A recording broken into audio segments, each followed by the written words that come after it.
Hi folks, welcome to another episode of Counsellor Convos. I am delighted to have Bishop Fintan Monahan with me today. Folks, I'd like to give you a bit of a backstory as to how we met or how we've been in contact. And the backstory starts off very sad actually, because it was last summertime when a childhood neighbour of mine back in County Clare had died by suicide. This was as a result of mental ill health.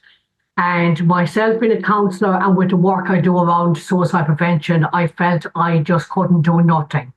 It was also the second death by suicide to happen in the village within 1 week, which was another reason why it prompted me to do something. So me and a group of people came together. We set up this suicide prevention project and we reached out to different organisations for help. Lots of different organisations reached out to churches. And to my surprise, I messaged Bishop Fintan Monahan. I was first of all surprised that he was on Facebook. I'd never come across that before. And I messaged him and he got back to me. And, supported the work around suicide prevention, was just so positive and so kind of contactable. I just thought, wow, this is just amazing. And he's here with us today to talk about the church, mental health, the stigma around suicide, for us just to have a chat and hopefully create some positive change through having this conversation. So, Bishop Fintan Monahan, welcome. Thank you, Sheila, and good morning to you and to all your listeners on this lovely spring morning. Thanks be to God. It's nice to be with you. Lovely to be with you too. And how would you like to introduce yourself? Like when you're introducing yourself, do you think, I'm Fintan, or I'm Bishop Fintan, or how do you like to introduce yourself? Sure, yeah. My name is Fintan Monahan. I was born in County Offaly, which is in the middle of Ireland. And for the last 7.5 years, almost 8 years now, I've been in your native County Clare. It's in the Diocese of Killaloe, which is very broad geographically, not a huge population-wise, but includes 5 counties, your own native Clare and Tipperary and Offaly and Limerick and Laois. So a big long span from the Slieve Bloom Mountains way back to Loop Head, which is the one of the furthermost western tips of the country, going out into the Atlantic, next stop being Boston or New York or across the Atlantic, I suppose. Oh, yeah. So a beautiful county, a lovely diocese, and it's great to be here. And of course, in the work that we do, as you say, you link in with people that are involved in all kinds of healthcare issues, be it medical or mental health, like you're saying yourself, and trying to marry that with the whole what spirituality, what prayer, what church has to offer to it. So that's how our paths, I suppose, crossed. And so much of the work that a priest would do, or a pastoral minister, people that are concerned with bereavement and all that, would be directly concerned with a lot of the same issues that would, come across your own desk. Yeah, absolutely. So let me just confirm, are you okay if I call you Fintan? Sure. Oh, absolutely. Yeah, I know that already, but just letting the listeners know that as well. And for any Irish listeners out there, so I'm originally from the Markin and Fergus in County Clare in Ireland. And I believe you live in Enniston, Fintan, do you? Yeah, Ennis is the capital town of the County Clare. And it's very centrally located for so many beautiful areas. Your own Newmarket, your Bunratty, the castle there is very famous, the Cliffs of Moher, far away, beautiful coastal regions. The Burn is just over the road. So all of these areas are within a half an hour of Ennis. So it's an ideal location certainly for tourists and people that like to visit and do something nice during the summer. And it's a great musical and sporting heritage. You have the Willie Clancy Summer School every year. We had the FLA, which is the celebration of traditional music in 2016 and 17. Yeah.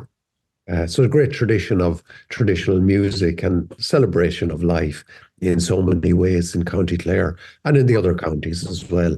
As It's good. Do you know what, Fintan? You're a great advocate. You're selling County Clare fantastically. I'm always beginning to think, are you getting commission from the Clare Tours Board? I wish. I wish. Okay, then, Fintan, let's get stuck into it. Sorry to start on such a sad note. You mentioned the Cliffs of Moher. It's one of my favourite places in the world. And I was doing an interview with one of the radio stations in County Clare. And after the interview, we were having a very serious chat. This was on the lead up to my suicide prevention talk. And the woman who was interviewing me was telling me that the Cliffs of Moher was also known as Clare's graveyard. Yeah. Yeah. Yes. Because of the amount of suicide that was happening at the Cliffs of Moher, and continues to do so. And that is why we're here today. That's why that we're going to have a conversation about this. So let's start off with some of the negatives. Let's get some of that out of the way. Like, certainly some of the things that I come across in my private practice and with people in general that they struggle with is the historic stigma around the church and its views towards mental health and suicide. We had a brief chat yesterday, Fintan, and you were saying that they could be quite harsh on their views towards people who are mentally ill. Can you say a bit more about your thoughts about that, Fintan? Sure. Yeah. Just even before going on to that, you mentioned the Cliffs of Moher, and very close to the Cliffs of Moher, you have a little village called Liscannor. And if you go into St. Bridget's Church there, the local pastor, a very well-known man called Dennis Crosby, a very creative man, he will direct you at the back to an image, which is an image of darkness and an image of light combined into one. And there's a sort of a cross to be made out in an abstract way in the middle. And he reckons that that is a great symbol of the cliffs and what happens there, the brightness of the beauty of the area, and also the darkness of so many people ending their lives. And it is a sad reality of so much of modern life that people are under pressure. They may be suffering from depression, various different forms of mental anguish. And unfortunately, it's a sad reality of life that so many people, and especially young people and young males, maybe in a greater percentage than females, take their lives. And, the effect that it has on families is huge. And even from a secular point of view in society, in Ireland, there's a group called Pieta House that do a huge amount of work in terms of suicide prevention and that. I suppose that the record of the church in many ways, as you've hinted, is in some ways not great, in the sense that there'd be huge regard and respect in church terms for all aspects of life. And the church would be so anxious to preserve the idea that God is the author and the creator and the sustainer of all life, be it from womb to tomb, right from the beginning. So there'd be huge emphasis on the protection of that God is the beginning and end. And there would have been a huge emphasis in terms of trying to protect people and their families and their lives by saying that suicide was wrong and would have been regarded as deeply sinful in the past. And it's, Fintan, just to highlight that, because you've kind of answered a question in my mind, about kind of why do you think there's been such a stigma before? And actually, what you're saying there, that it was coming from a place of protection, that there wasn't any ill intention with that because life is valued so much, that the church wanted to protect that. And you can see how that was coming from a good place. To add to that, that is one of the conflicts that I have with clients who are in religious communities, is that because life is so valued, that sometimes they feel incredibly guilty if they're not enjoying their lives. So there might be other stuff going on in their life that has nothing to do with the church or the religious community. And it could be toxic families, it could be environments, it could be work where it's an unhealthy environment. But then you have to in the church, and I understand, totally get that, when life is so precious, And what happens is that there's almost a mismeaning that goes on where the person's mental health can be even more affected because, again, they feel guilty about that.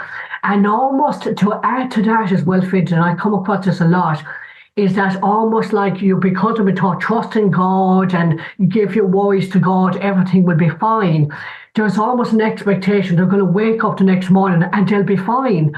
But it doesn't work that way with mental illness. It's a bit like if you break your leg. Well, I'll pray tonight and I'll wake up tomorrow and I'll be running around the garden. It just doesn't work that way. It's two very separate things. And I think that's what causes the conflict. And I think, unfortunately, it doesn't help anybody. Does that make sense, Fintan, as I explained that? Sure, sure. Like the whole wellness and I suppose sense of enjoyment that people have in life is so mysterious, and some are granted it in spades and others not. In the early stages of the Gospel of St. John, there's a very interesting question posed where a man is sick, and he asks Jesus the simple question: was it anything that he had done or that his relatives had done? And Jesus' answer was not at all, that the goodness that is there is a revelation of the glory of God. But some people are just not given that in the same proportion that other people are. And that is a mystery, and it's difficult to cope with. And Yeah, even in the Old Testament, the book of Job, where the yeah. man suffered so much and he questioned it and he shouted What you at mean? God, Yeah, so these are huge mysteries, and it's one of yeah. the stumbling blocks to religion and to belief in God that evil Absolutely. exists. And Fintan, I really want to just, if you don't mind, pause you there, because something you mentioned there that I hope is going to be so helpful. Thank you for sharing that story about, when he's asking, is it me? And then Jesus, we're showing him, no, that it's not you. That I hope will be very reassuring for people listening here with this. Because oftentimes people blame themselves. They think that there's something wrong with them. Again, when they can't enjoy their lives, they feel guilty for thinking they believe they're being ungrateful when they're not. They're ill. It's very Mm. separate. So I think it's really important to highlight that very message that you're saying, that if somebody is struggling, it's not their fault. That we need, as you mentioned, Justin, we need compassion, we need understanding, we need to take away that stigma. Just kind of going back to some of, unfortunately, historically, that suicide was seen as a mortal sin before. And actually, like the way that people weren't allowed to have their funerals, if they had killed themselves. So there was such a misunderstanding about mental ill health. It's almost like that you've got mental ill health, you've got physical health like cancer. Again, they're both out of somebody's control, but you're not stigmatizing somebody if they've got cancer and telling them they can't have a Catholic burial. So Yeah. again, it kind of makes me think that when I look back in the reasons why there was such a stigma, it makes me wonder, was part of it a lack of understanding of mental illness? What do you think, Fintan? Yeah, sure, sure. It's only in very enlightened times, like the 20th century and the century we're in now, where people the social sciences, deeper understanding of psychiatry and psychology, psychotherapy and counseling, and the effects that bad things have on people. And you see it in relation to abuse of children and the effect that had on them. Yeah, The understanding of that has deepened hugely, and the negative effects that it has had. And so too in religious matters. In the past, there would have been, for the reasons of the protection of the value of life, and I suppose the knock-on effect of family and society, the emphasis would have been on the wrongness of people taking their own lives. Whereas now people would look more at what are the root causes? Why does somebody get into a dark space like that? What are the helps that can be given? What form of listening can be done to make life a little bit more bearable? Is there a suitable medication that people could be on? Is yeah, there a more tolerant way of life that could be paved for the person that is suffering mentally. Because the most basic instinct of anybody is to be alive and to Yes. preserve their life. And obviously, when somebody self-harms or when they take their own life, they're in a very, very dark space that it's so mysterious. You just never know what's going on. Yeah, you know what, Fintan, I honestly believe it's the illness that kills people. Just to add to that point that you were just saying, it is the most natural instinct to protect your own life.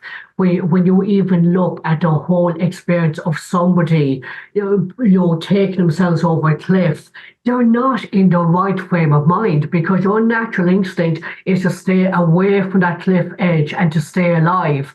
If that instinct is gone, then there is an illness that has taken over. Somebody is not in the right mind. And, when I went back to Ireland back in August and I delivered the suicide prevention talk, I was very much, emphasizing this point that, that we're not to blame loved ones that we've lost to suicide, that they were ill, and actually we need to honor their name and we need to remember them, which we did as part of the suicide prevention talk. And you could just see these families of people that had lost multiple members of their family to suicide, and the relief coming off them because they'd been offered a different perspective, that actually they didn't have to carry any shame or stigma, that unfortunately somebody was ill. It's incredibly sad. And that's really important moving forward. What do you think, Fintan?